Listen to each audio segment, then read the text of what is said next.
राधे राधे। जय श्री हरिवंश। सभी भक्तों को कार्तिक मास आपकी बहुत बहुत ढेर सारी शुभकामनाएं। कार्तिक मास चल रहा है, पुण्य का मास चल रहा है, लॉटरी का मास चल रहा है। जितना लूट सकते हो आप लूट लीजिए, क्योंकि इसमें इस मास में किया गया सभी धर्म का कार्य कई गुना फल देने वाला होता है।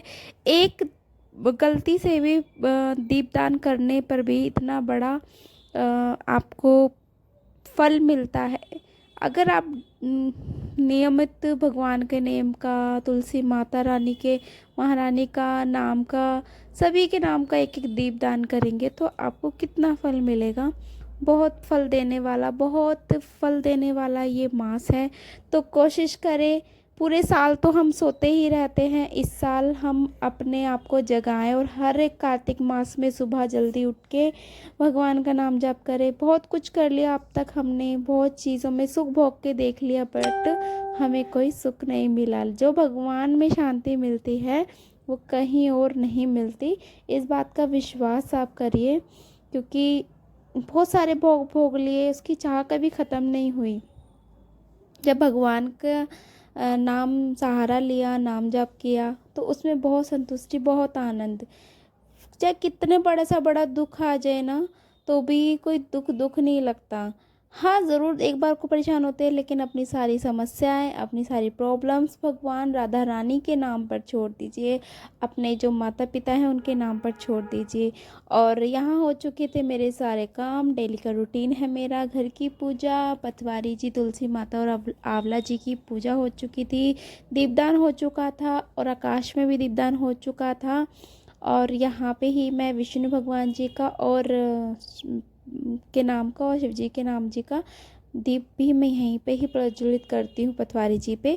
और ये था मेरा मंदिर जाने का टाइम। तो ये सारी चीज़ें मैं लेके जाती हूँ। और भगवान जी को भी मैं भोग लगा चुकी थी यहाँ पर सुबह। पूजा करने के बाद एक मंदिर में भी मैं दीपदान जरूर करती हूँ। जोत तो जलती जलती है, बट दीपदान भी करती हूँ। उसके बाद मैं जा रही थी मंदिर। मंदिर भी ज़्यादा जाना ज़रूरी है। अगर नहीं भी जा पा रहे तो भी कोई बात नहीं, आप डेली उठिए, स्नान कीजिए और अपने घर की पूजा कीजिए। इतना ही काफ़ी है कार्तिक मास में, जो ज़्यादा भी नहीं कर पा रहे। और यहाँ आ चुकी थी मैं वापस। मेरा ब्रेकफास्ट बन चुका था।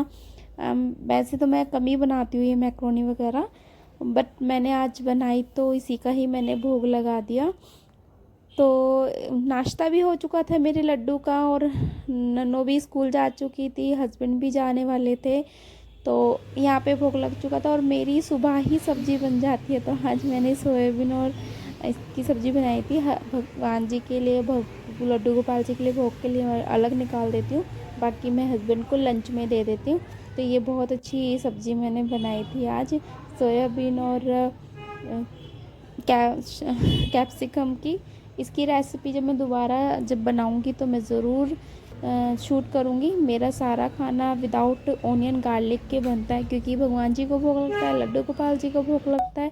तो मैं विदाउट ऑनियन गार्लिक ही खाना बनाती हूँ। और यकीन माने, जब भगवान को हम भोग लगा के खाते हैं ना, तो लहसुन प्याज से भी कई गुना ज़्यादा बढ़ के टेस्ट आता है, स्वाद आता है, बहुत अच्छा लगता है। और जो सात्विक खाना खाने में, सात्विकता रहने में जो आनंद है, जो संतुष्टि है, जो मन में शांति बनी रहती है ना, वो आपको जो राजसी भोग होते हैं, तामसी भोग होते हैं, वो आपको खाने में कभी नहीं मिलेगी। क्योंकि वो तमोगुण होता है उनमें, वो तप बढ़ाता है आपके शरीर में। तो वो भोग बस एक में मन में बेचैनी बनी रहती है, तो कि ये भी खाएं वो भी खाएं। बट आप सात्विक रहेंगे, जो मिल रहा है उसमें संतुष्ट आपको रहेंगे।